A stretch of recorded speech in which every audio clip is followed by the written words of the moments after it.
Hello. Hi. This is a very exciting video. This is actually a video that I've wanted to film for a really long time. I actually regret not filming this video sooner. And what do I mean by that? Well, by that I mean this is a Reading War and Peace vlog. I have read War and Peace before. I read War and Peace in 2021 and I deeply regret not filming it. I think I was really scared. I think I felt like I wasn't smart enough to talk about it. I still don't think I'm smart enough to talk about this book. This is one of my favorite classics of all time, if not probably my favorite classic of all time. When I read this book in 2021, I was in a really dark place. I was miserable. I had absolutely no idea on how to get myself out of this hole that I felt like I was in. And I have always wanted to read War and Peace. It has always been a life goal of mine. I have had it on my shelf for an incredibly long time. And I've always been drawn to Russian literature in an indescribable way.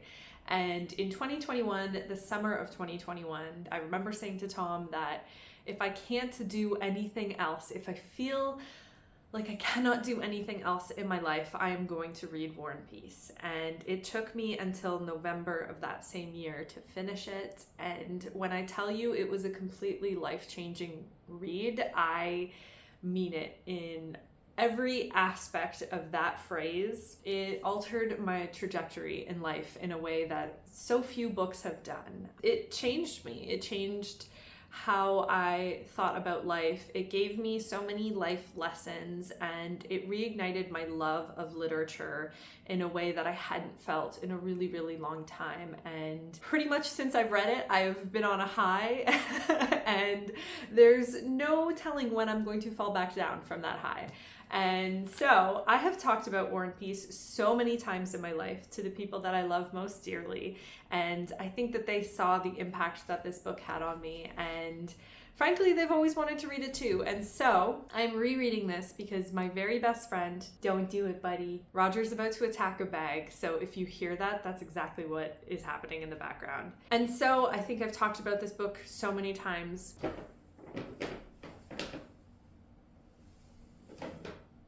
And truly, I think I just talked about this book so many times with my best friend that she has decided that she wanted to try to read it this fall. And I could not just let her do it on her own. I think I really wanted to experience this book along with her. And so we are reading it together. We are reading 22 pages a day from now until probably mid-October. It's going to take a really long time. And I didn't start this right away because, as you saw, I was actually at my sister's place, and my sister has this gorgeous farmhouse, and I went there to visit, but I was also starting this book, and it was the most perfect way to start War and Peace.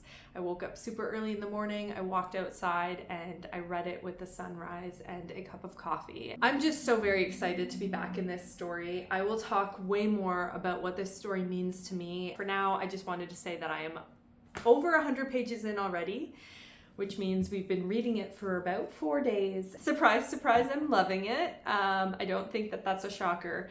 I find that this book starts off quite strong. There are ebbs and flows with this story. Some of it is super long-winded and a little boring, but then there are other parts that are just so profound that they literally take a part of my soul away from me and repair it and give it back to me. Essentially what has happened so far in the story is we've been introduced to all of the major characters. We've been introduced to Pierre and Andre and Natasha, and we just got introduced to one of my favorite characters, who is Maria, Andre's sister. I absolutely love her. And so really right now it's just like the equivalent of me watching my favorite movie and all of my favorite characters are popping up on screen and I'm just pointing at them and just drawing little air hearts in their direction. So that's what's happening so far. If you don't know anything about War and Peace, it was written by Leo Tolstoy. It follows quite a big cast of characters through the wars of Napoleon and the French invasion of Russia. See these characters struggle with the idea of love and life and peace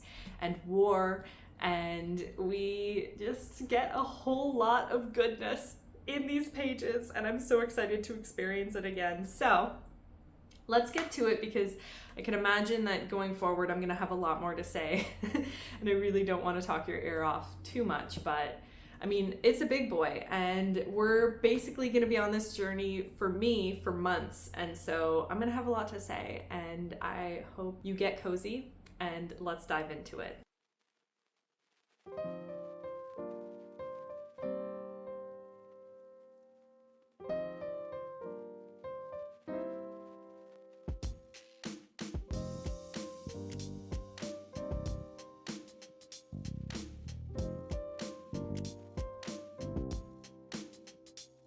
Okay, so I'm not that much farther in, but I have to talk about something, and that is one of the things that I absolutely love about Tolstoy is his ability to use nature and nature imagery as a mechanism to discuss life and feelings and moments. And there's so many moments in this book that are grounded in the natural world surrounding the characters. And there are so many moments still to come. You know, there's like a great comet, there's a scene with an oak tree, but almost right away, within the first 200 pages, this happens, this nature writing. I'm reading a moment right now where soldiers are going off to war, and Tolstoy uses the natural world to discuss the troop movements, and he equates the movements of the troops to the movements of the water nearby, and how every so often, much like a wave breaks, there's a moment where a flash of a coat or a face sticks out among the masses, and it just is so good. And it just gets me so excited to continue reading, because I know there are so many more moments like that. There are so many more moments that make you pause. They make me pause as a reader, because Tolstoy makes you picture something in the natural world and then tells you why it's important in that moment. And I feel like it just makes it more profound, and it makes it grounded in a way that I feel like without the natural elements to the imagery, you wouldn't necessarily be as grounded. And there's just this amazing piece of writing where it has nothing to do with the natural world, but again, troops are facing their enemy and they're waiting, and this is just before a battle starts, and Tolstoy for the first time kind of takes you out of the narrative to start contemplating these big life questions. And he writes, "One step beyond that boundary line, which resembles the line dividing the living from the dead, lies uncertainty, suffering, and death. And what is there? Who is there? There beyond that field, that tree, that roof lit up by the sun. No one knows, but no one wants to know. You fear and yet long to cross that line, and know that sooner or later it must be crossed, and you will have to find out what is there, just as you will inevitably have to learn what lies on the other side of death." It's just so good. It's just so good.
Let's do a little mini update, shall we? I am on page 362, and it's so crazy to me how quickly this is flying by. One thing I want to say immediately that I don't know if it's abundantly clear.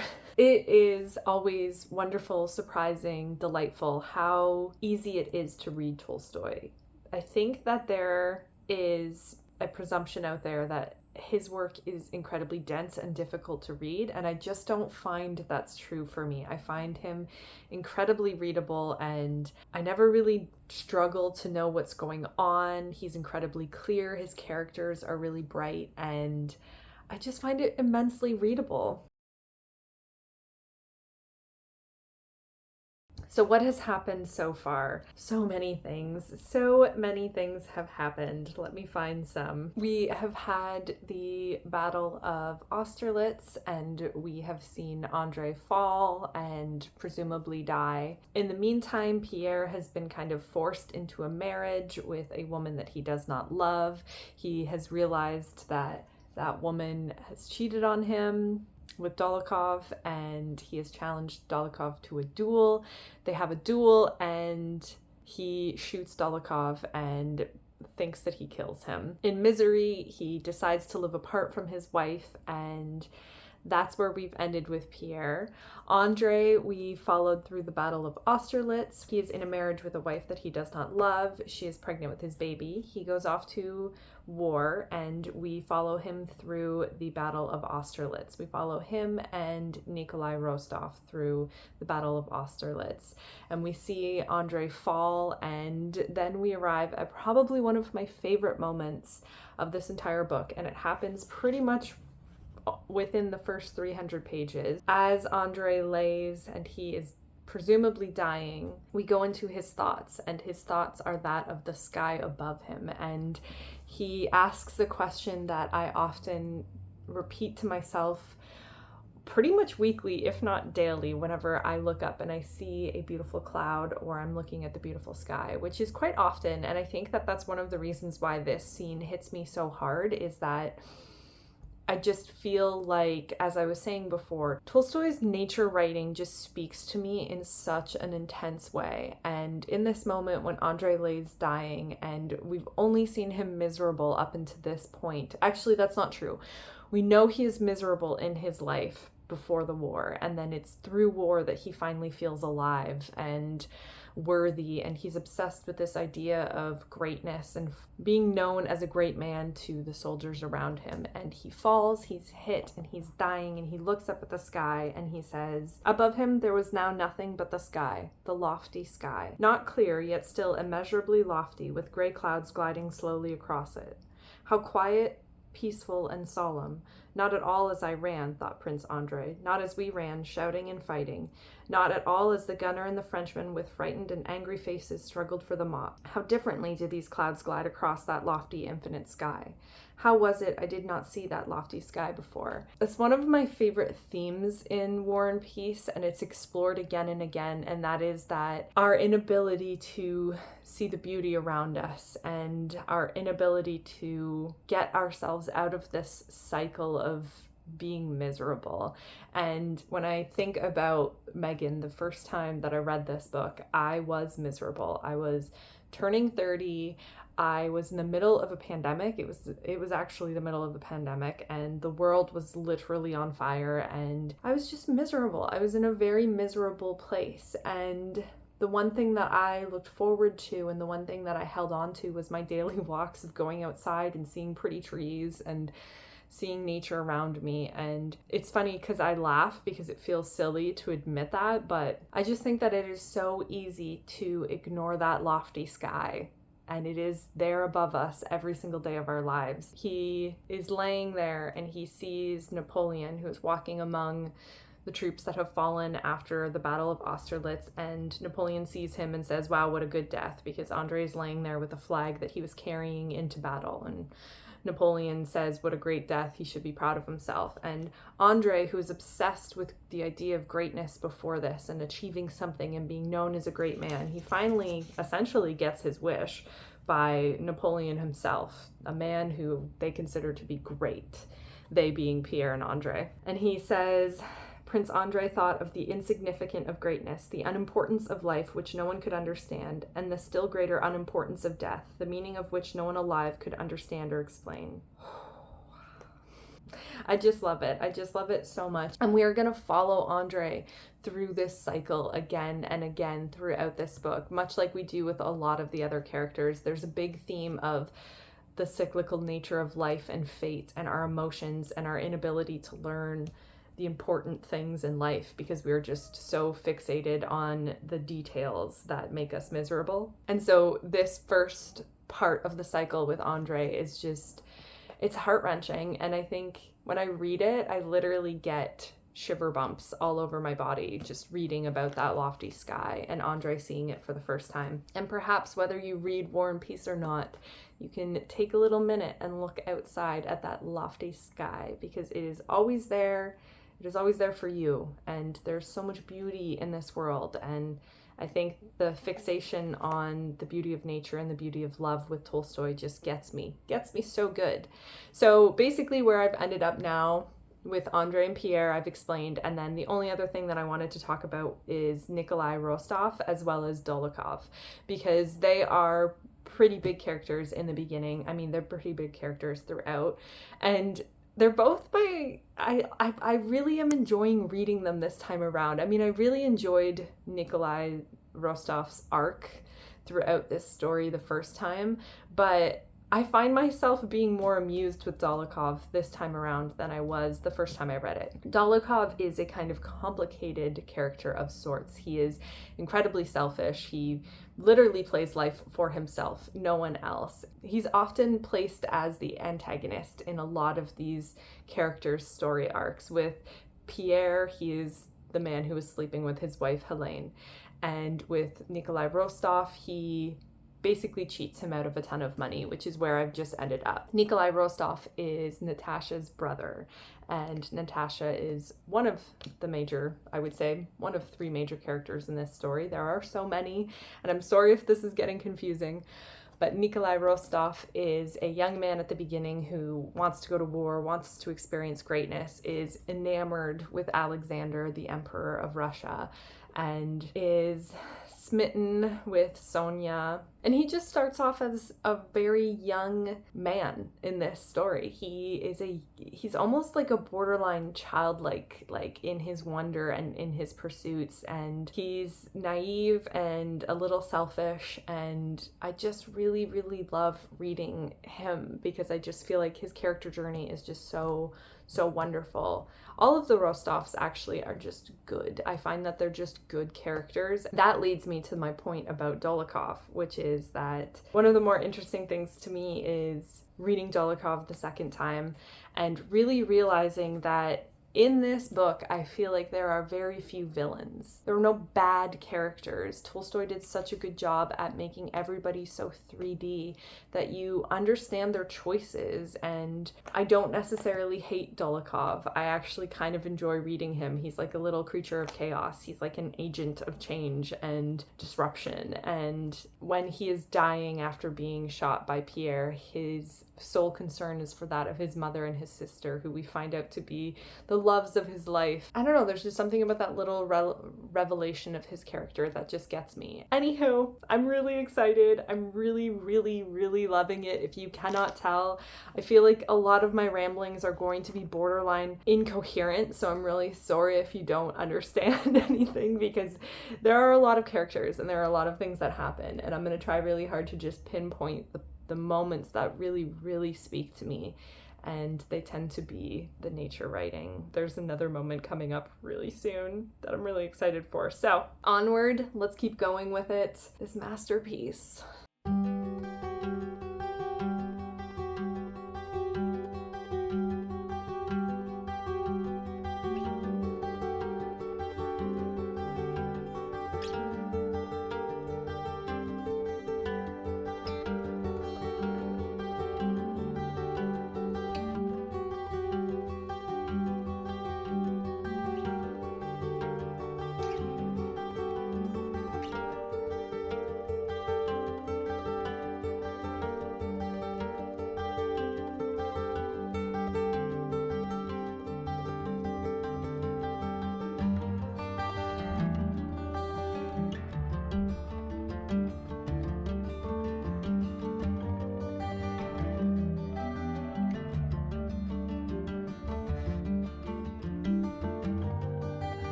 I have absolutely no idea of how crazy my hair is because I cannot see myself when I'm filming. So it may be crazy, but that's because it is early in the morning. I just finished my pages for this morning and I immediately have to talk about it because I just read one of my favorite moments. And actually, fun fact, it was this moment between Pierre and Andre where I texted my best friend and was like, I think you would love this book because this conversation feels like a conversation you and I have. I am on part 3 of book 2, page 447 of this edition, and I can't believe how far into it I already am. I think we're making excellent progress, and I just can't believe how much I'm still loving it the second time around. Actually, I think I'm loving it even more. I think that reading it for the second time has been so enriching. It's such a hefty story that I feel like I forget things. Like, I remember reading it for the first time and being so fixated on this conversation between Pierre and Andre that I forget that we go immediately back to Rostov and Denisov. And yeah, it's just really interesting. It's just interesting what you catch the second time around. But let's talk about this conversation because I'm sure you have already seen all of the underlines and all of the big feels that I have. I'm not the best annotator. It's not intellectual, the reactions that happen. That's just really my feelings going like, oh my God, or swearing, lots of swear words. I remember reading this conversation years ago and relating to Andre, and I felt like Tolstoy was speaking directly to me through Pierre, and I don't know. Okay, so Pierre and Andre are essentially talking about the way that they view life now, and Andre has decided that he is only going to live for himself and the people closest to him, and he's not going to live for some kind of greater good. And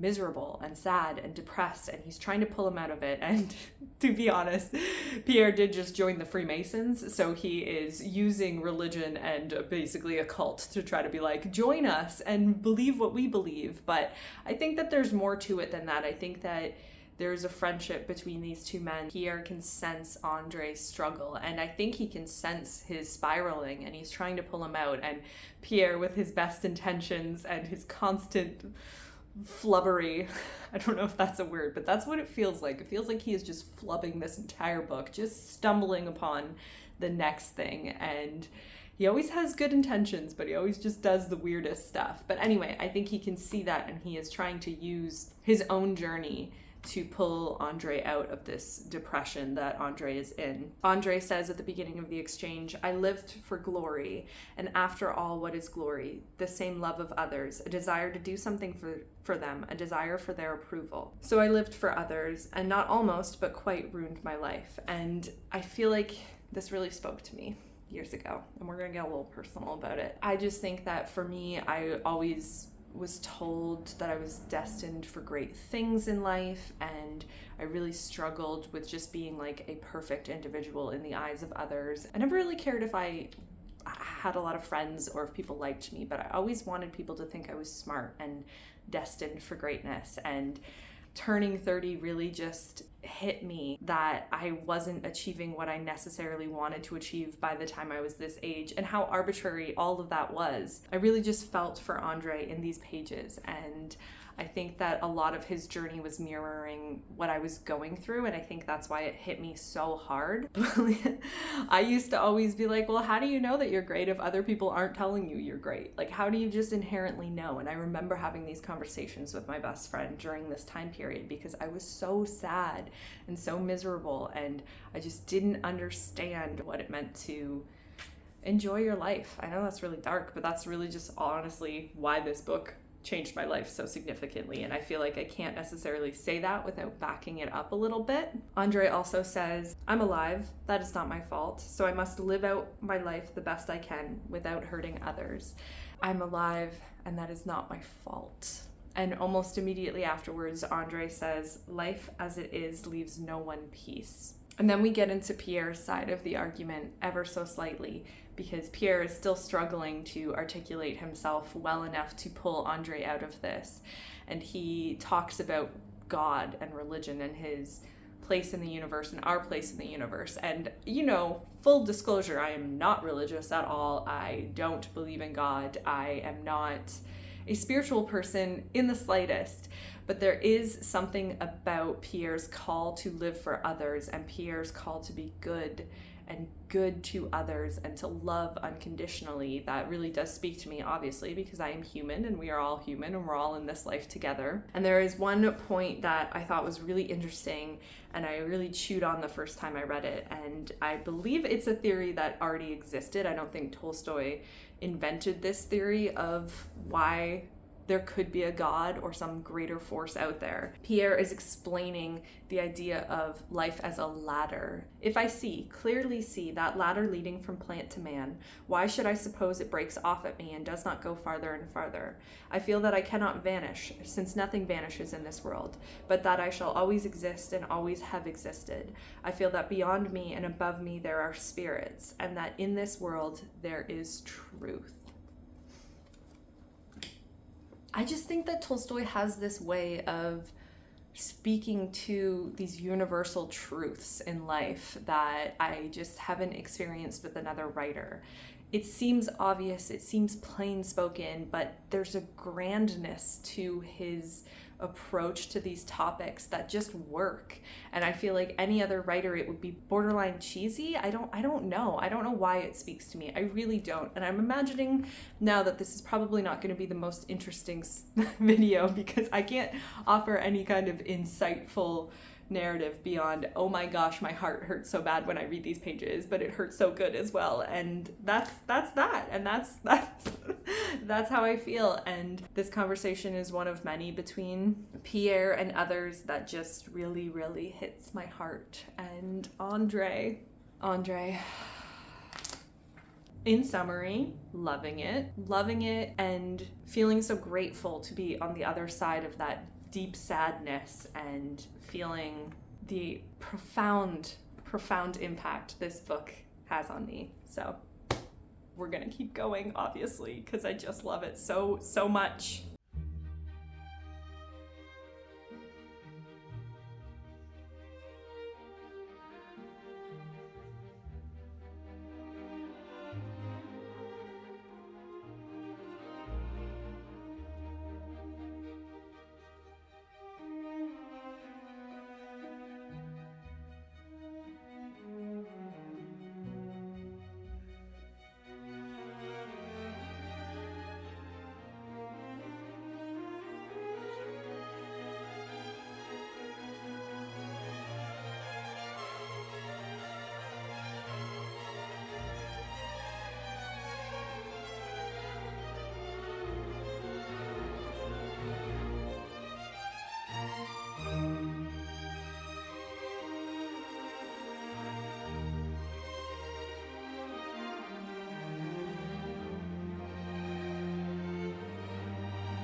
I just popped up out of the frame, I'm sure.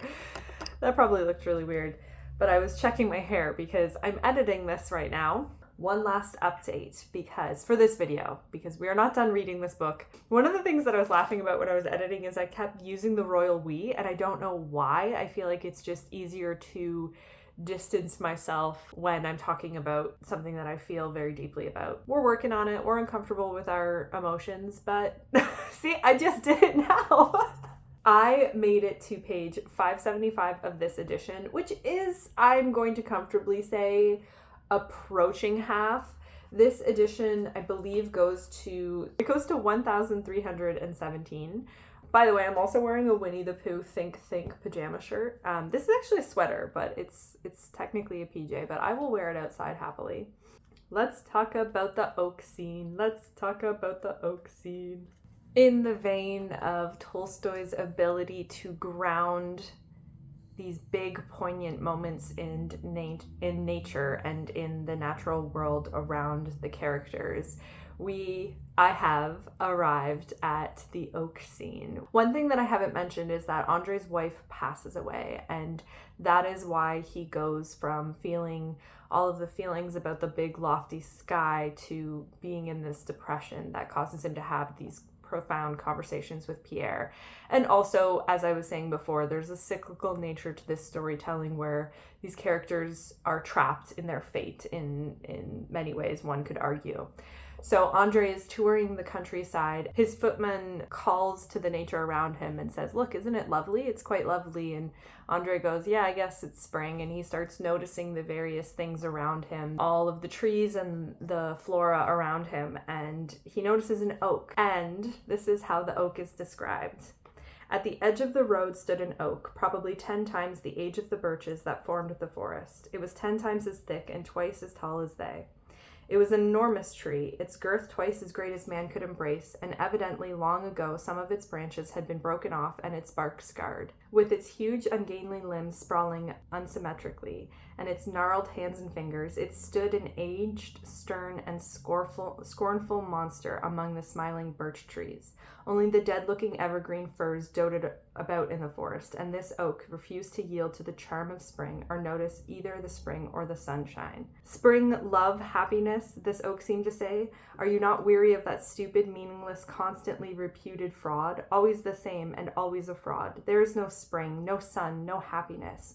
Look at these cramped dead firs, ever the same, and at me too, sticking out my broken and barked fingers just where they have grown, whether from my back or my sides. As they have grown, so I stand, and I do not believe in your hopes and your lies." So Andre is projecting a lot of his feelings upon this oak, as you could imagine. I just really like how Tolstoy uses nature and natural imagery to evoke emotion in his characters, because I think for me as a reader, it helps me picture. I can picture this gnarly old oak tree, and I can picture its like ugliness against the springtime, and it's making me picture it. And what happens almost immediately after on the next page is Andre sees Natasha laughing and joyful, and something alights in his heart again, and it's almost like the Grinch's heart grows. He's driving back and he sees this same oak, but he doesn't recognize it at first because suddenly the world is beautiful to him again, and this oak looks entirely different and looks like it's in a completely new light. So he's wondering, oh, this is the same forest that this oak was in. Where could it possibly be? And it says, "The old oak, quite transfigured, spreading out a canopy of sappy dark green foliage, stood wrapped and slightly trembling in the rays of the evening sun. Neither gnarled fingers nor old scars nor old doubts and sorrows were any of them in evidence now.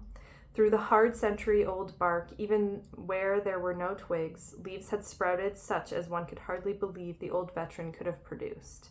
Yes, it is the same oak," thought Prince Andre, and all at once he was seized by an unreasoning springtime feeling of joy and renewal. "No, life is not over at 31, Prince Andre suddenly decided, finally and decisively. "It is not enough for me to know what I have in me. Everyone must know it. Pierre and that young girl who wanted to fly away into the sky. Everyone must know me so that my life may not be lived for myself alone, while others live so apart from it, but so that it may be reflected in them all, and they and I may live in harmony."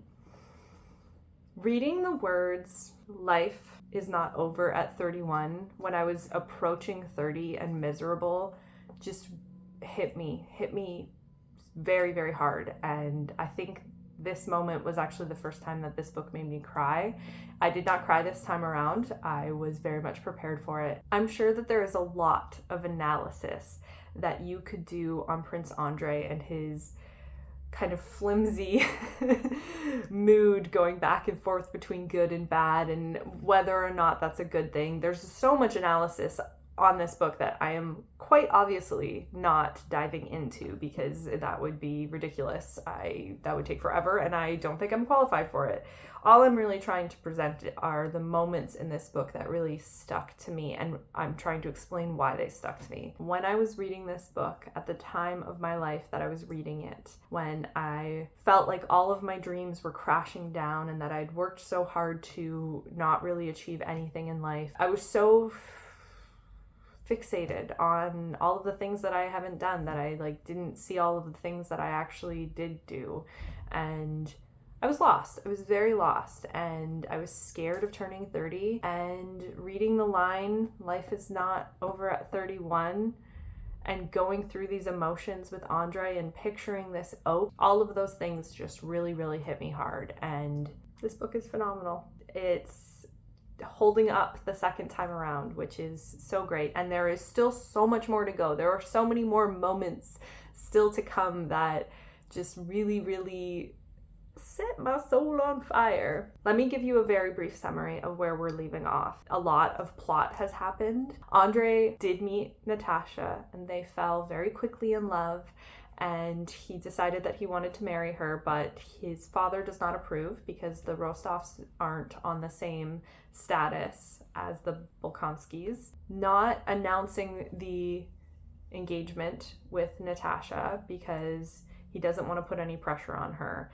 And so right now we've left Natasha in this very lost and lonely and upsetting place where she doesn't really understand what's happening, and she's been left to wait for a year to marry a man that she loves, and she's not having a good time with it.